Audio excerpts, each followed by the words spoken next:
Suresh, coffee. அங்க வைமா.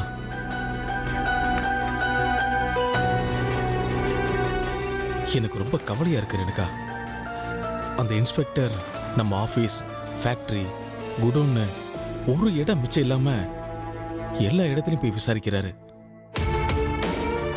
அவர் போய் விசாரிக்கிறது மட்டும் இல்லாம தனியா ஒரு போலீஸ் டீமையும் இந்த வேலையில் அப்பாயிண்ட் பண்ணியிருக்கிற மாதிரி தெரியுது.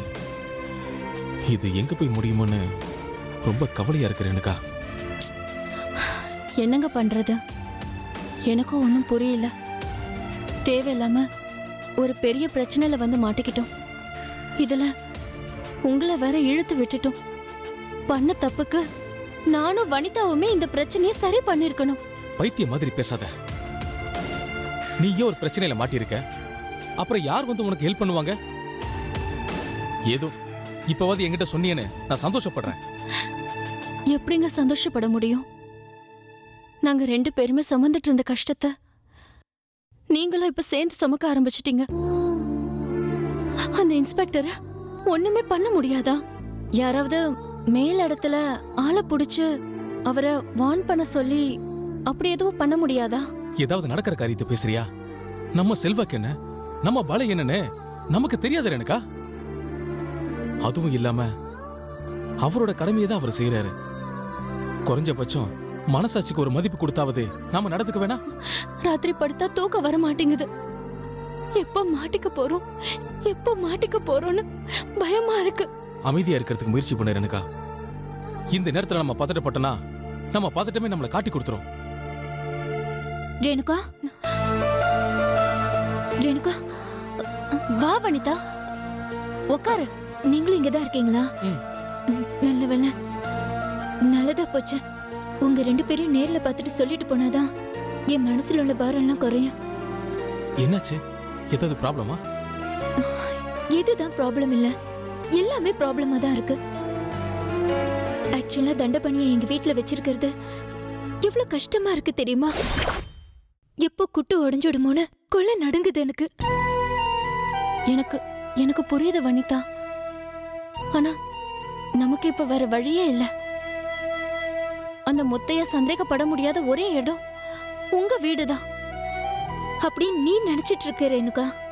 ஆனா அந்த வீட்டுல நடக்கிற கூத்தை எல்லாம் கேட்டனா உனக்கு அப்ப பைத்தியமே பிடிச்சிடும். ஏங்க, அவர் ஏதாவது தகராறு பண்றாரா? இல்லங்க, அத எப்படி சொல்றதுன்னே எனக்கு தெரியல. அந்த ரூம ஏன் பூட்டி இருக்குன்னு கேக்குறாங்க. உள்ள ஏதாவது சின்ன சத்தம் கேட்டா கூட அந்த ஆளு வந்து கதவு பக்கத்துல நின்னு பாக்குறான்.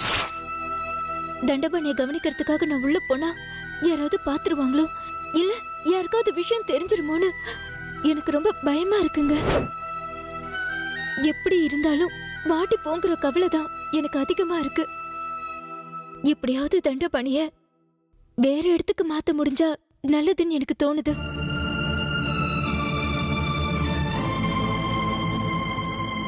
நீங்க சொல்றதும் ஒரு விதத்துல கரெக்ட் தான். நான் யோசிக்கிறேனே, ஏதாவது ஒன்று ஏற்பாடு பண்ணுவோம். வெளிநாட்டுல வேலை வாங்கி கொடுத்து தண்டபணி அனுப்புறது தான் பெட்டரான ஆப்ஷனா இருக்குன்னு எனக்கு தோணுது. பட் அது அவ்வளவு ஈஸியா முடியுமான்னு எனக்கு தெரியல. இருந்தாலும் நான் முயற்சி பண்ணாம இல்ல, இந்த விஷயத்தை பத்தி நான் யோசிக்காமவும் இல்ல. கொஞ்ச நாள் பல்ல கடிச்சுக்கிட்டு பொறுமையா இருங்க. இப்படியாவது நான் இதுக்கு அரேஞ்ச் பண்ணிடுறேன்.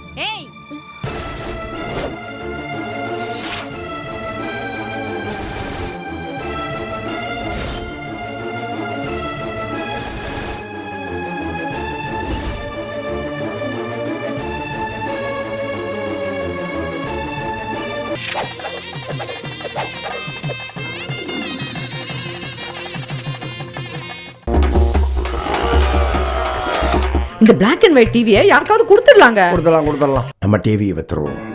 விற்கலாம், என் தம்பிக்கு விற்கலாம். நம்ம டிவியை வித்துட்டேன். யாருக்கு? தம்பிக்கு தான். ஐயோ, இது என் தம்பி இல்ல. இவர் பேரு நல்ல தம்பி. OLXல வந்தாரு. நம்ம டிவிக்கு 18,000 ரூபாய் கொடுத்தாரு. 18,000 ரூபாய் கொடுத்தாரா? பொது நலன் கருதி வெளியிடுவோர் மெட்ராஸ் மீட்டர்.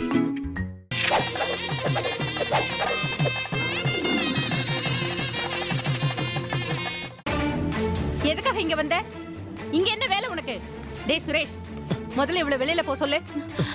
ஏமா என்னமாச்சு உங்களுக்கு? ஏமா இப்படி எல்லாம் பேசிட்டு இருக்கீங்க? இத பாரு, இந்த கேள்வியெல்லாம் கேக்குற வேலை வச்சுக்காத. நான் சொன்னதுதான். மரியாதையா நீ இப்ப அவளை வெளியில போக சொல்றியா, இல்ல நான் கழுத்தை பிடிச்சு வெளியில தள்ளட்டுமா? ப்ளீஸ் சொன்னா கேளுங்க. முடியாதுமா. இவளாலையும் இவ புருஷனாலையும் நம்ம பட்ட பாடு போதும். கொஞ்ச நெஞ்சமா இவங்க கஷ்டம் கொடுத்திருக்காங்க. அன்னையில இருந்து இன்னைக்கு வரைக்கும் மாத்தி மாத்தி நமக்கு வந்த அத்தனை கஷ்டத்துக்கும் இவங்க தான் காரணம். இதுக்கப்புறமும் இந்த வீட்டுக்குள்ள அவளை வரவழைச்சு உட்கார்ந்து பேசுறீங்களே, உங்களுக்கே நல்லா இருக்கா? தப்பா நினைச்சுக்காதீங்கம்மா, நான் இப்ப கிளம்பிடுவேன்.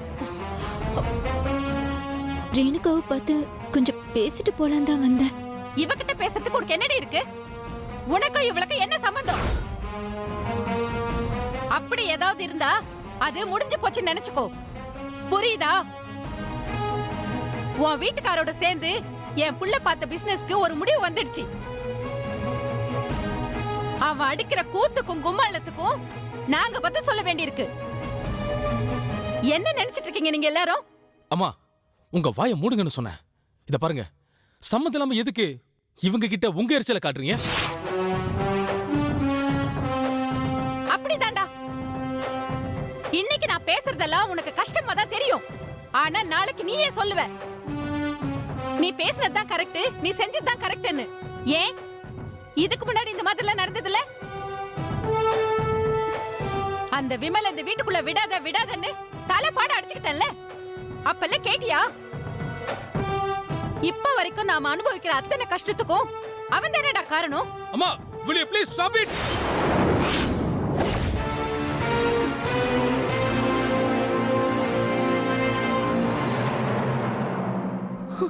வேண்டாங்க, என்னால உங்க வீட்ல சண்டை வர வேண்டாம்.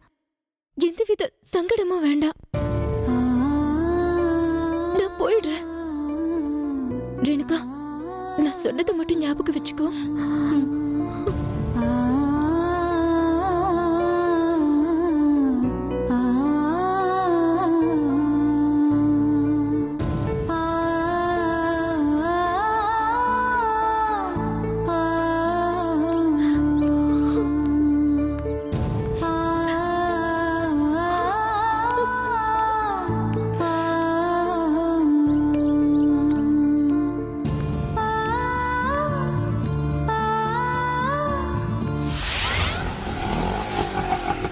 நிறுத்துங்கண்ணா, வெயிட் பண்ணுங்க.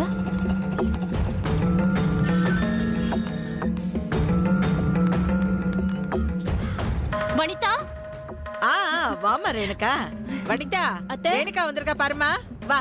அம்மா நான் வனிதாவை பாக்குறதுக்கு மட்டும் வரல, உங்க எல்லாரையும் கையோட கோயிலுக்கு கூட்டிட்டு போலாம் தான் வந்தேன். கோயிலுக்கா? என்னம்மா திடீர்னு? இன்னைக்கு சென்னையில ஒரு கோயில்ல ரொம்ப பெரிய திருவிழா நடக்குதுமா. கரகாட்டம், ஒயிலாட்டம், மயிலாட்டம், அப்படி இப்படின்னு ஒரே கோலாகலம் ஆயிடும். சென்னையில அப்படி ஒரு விசேஷத்தை பாக்குறதே அபூர்வம்னு வச்சுக்கோங்களேன். அந்த கோவிலுக்கு அந்த விசேஷத்துக்கு தான் உங்களை கூட்டிட்டு போலான்னு வந்தேன். என்ன வனிதா, ஏன் நீங்க அப்படியே நின்னுட்டு இருக்கீங்க? உங்களுக்கு மட்டும் தனியா சொல்லிட்டு இருப்பேன். நீங்க வாங்க, எவ்வளவு விஷயம் இருக்கு பேசுறதுக்கு. வாங்க இங்க வா. என்ன? நாம இப்ப வெளியே போன உடனே சுரேஷ் இங்க வண்டி எடுத்துட்டு வருவாரு. தண்டபாணிய அவரு கூட்டிட்டு போயிடுவாரு. ஓகேவா? அந்த ரூம் சாவிய மட்டும் 3 ஆள போட்டு வச்சிடு, மிச்சத்தை அவரு பாத்துப்பாரு. சரி வா, உங்களுக்கு சந்தேகம் வந்துரு போது. போ, ஏதாவது பேசிப்போ. ரேணுகாக்கா, காலையிலே சொல்லிருக்கலாம்ல, முத்தைய மாமாவையும் இருக்க சொல்லிருப்பேன். இப்ப வேற அவர் டியூட்டி கிளம்பி போயிட்டாரு. உமா, உன் முத்தைய மாமா கோயிலுக்கு வரலன்னா சாமி ஒண்ணு கோச்சிக்காது. நீங்க வரலன்னா தான் கோச்சிக்கும். சரியா? சரி வாங்கம்மா, நாம கிளம்பலாம்.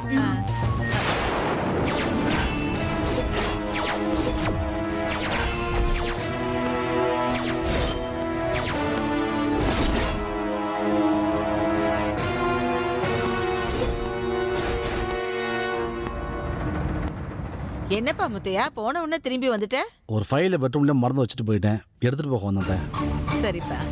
ஆமா, நீங்களாம் எங்க கிளம்புறீங்க? பக்கத்துல கோயில்ல திருவிழாவாம்பா, அதான் ரேணுகா சொன்னா நாங்கெல்லாம் கிளம்பிக்கிட்டு இருக்கோம். ஓ சரி, பார்த்து போயிட்டு வாங்க. சரிப்பா. ஒரு நிமிஷம், ஃபைல் எடுத்துட்டு வந்துடுறேன்.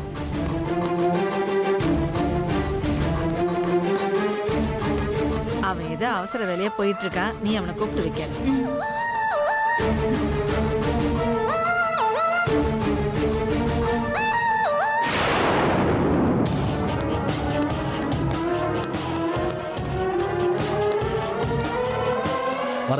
ஆ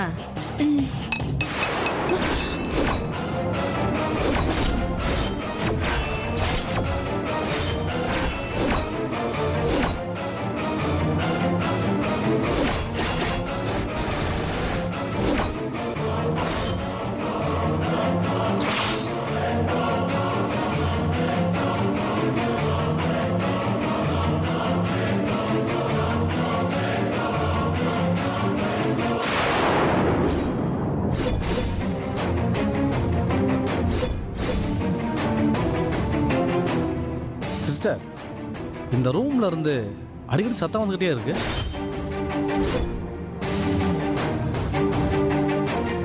நாம ஒரு தடவை இதை திறந்து பார்த்துறது பெட்டர்னு நினைக்கிறேன்.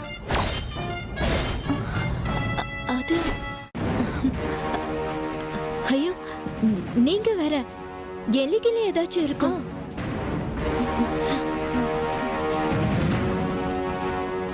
அது ஹவுஸ் ஓனர் பார்த்து திறந்துக்கிட்டோம். நமக்கு எதுக்கு வம்பு? இல்ல சிஸ்டர், இப்ப கேட்ட சவுண்ட 4வது தடவையா கேட்கிறேன். நேற்று ராத்திரி கூட இதே மாதிரி ஒரு சவுண்டு கேட்டுது. அப்புறம் ஒரு தடவை உள்ள லைட் எரிஞ்சு ஆஃப் ஆன மாதிரி இருந்துச்சு. ஒருவேளை எனக்கு தான் ஏதோ பிரம்மையா இருக்குமோன்னு நினைச்சேன். இன்னைக்கு காலையில கூட உள்ள ஏதோ டேபிள் நகர்த்துற மாதிரி சத்தம் கேட்டுச்சு எனக்கு.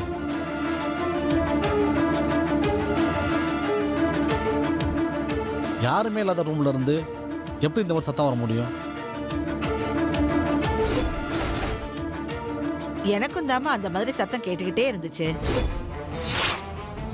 இதை நான் உங்ககிட்ட சொல்லணும்னு நினைச்சுக்கிட்டே இருந்தேன், மறந்தே போயிட்டேம்மா. அத்த, வீட்ல எலி தொல்லை இருக்கு அத்த. கிச்சன்லயே பாத்திருக்கீங்கல்ல, அப்பப்போ பாத்திரத்தெல்லாம் உருட்டிட்டு ஓடிட்டு இருக்கு. எலி மருந்து வாங்கி வைக்கணும்னு நினைச்சிட்டே இருப்பேன், மறந்தே போயிடுவேன்.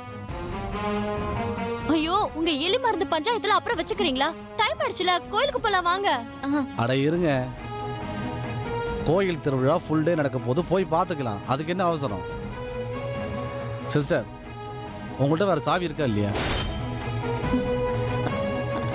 ஐயோ, சாவிதான் இல்லையே, ஹவுஸ் ஓனர் கிட்ட இருக்கு. நான் தான் சொன்னேனே. சரி, ஹவுஸ் ஓனர் வீடு எங்க இருக்குன்னு சொல்லுங்க, நான் போய் வாங்கிட்டு வரேன். என்ன போய் கேக்குறீங்க? நானா போய் வீடு பார்த்தேன், நானா அட்வான்ஸ் கொடுத்தேன். எல்லாமே உங்க மாமா செஞ்ச வேலைதான். ஹவுஸ் ஓனர் எப்பயாச்சும் தான் போன்ல பேசுவாரு. ஒரே ஒரு தடவை தான் வீட்டுக்கே வந்திருக்காரு. அவர் வீட்டு அட்ரஸ் போய் என்கிட்ட கேட்டா எனக்கு எப்படி தெரியும்? சரி விடுங்க, எதுக்கு இவ்வளோ டென்ஷன் ஆகுறீங்க? இப்போ என்ன, சாவி இல்லை அவ்வளோதானே. உமா, ஸ்க்ரூ டிரைவர் இருக்கா?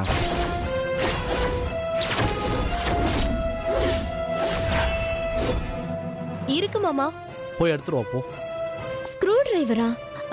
அதை வச்சு என்ன பண்ண போறீங்க? லாக்கை உடைச்சிடலாம். லாக்கை உடைச்சு ஓப்பன் பண்ணி பார்த்துருவோம்.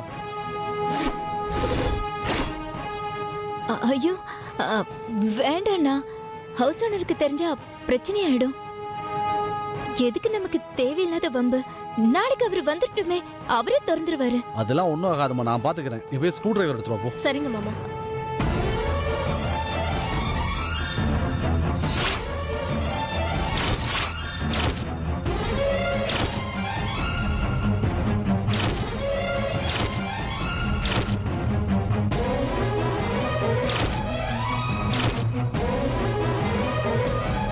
இந்தாங்க மாமா.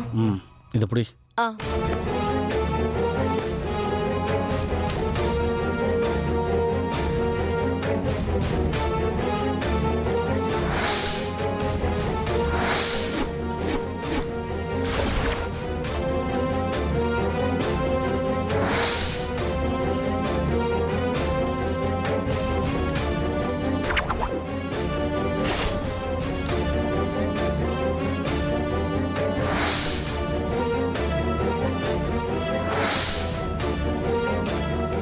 ஐயோ, ஏதாவது சொல்லி சமாளித்தா. போட்டெல்லாம் உடைச்சா ஹவுஸ் ஓனர் ஏதாவது சத்தம் போடுவார் அத்தை.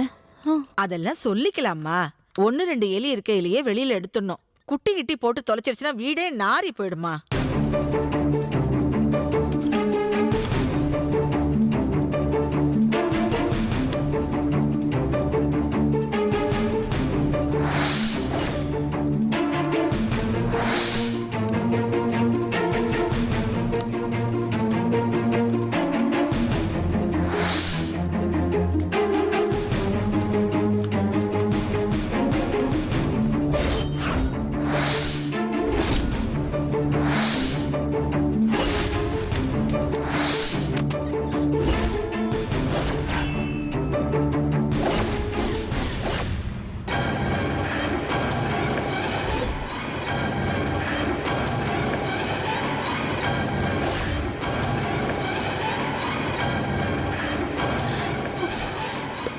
மாட்டிக்கிட்டோம். எல்லாமே போச்சு போச்சு. என்ன நடக்க போகுதுன்னு ஒண்ணுமே புரியல.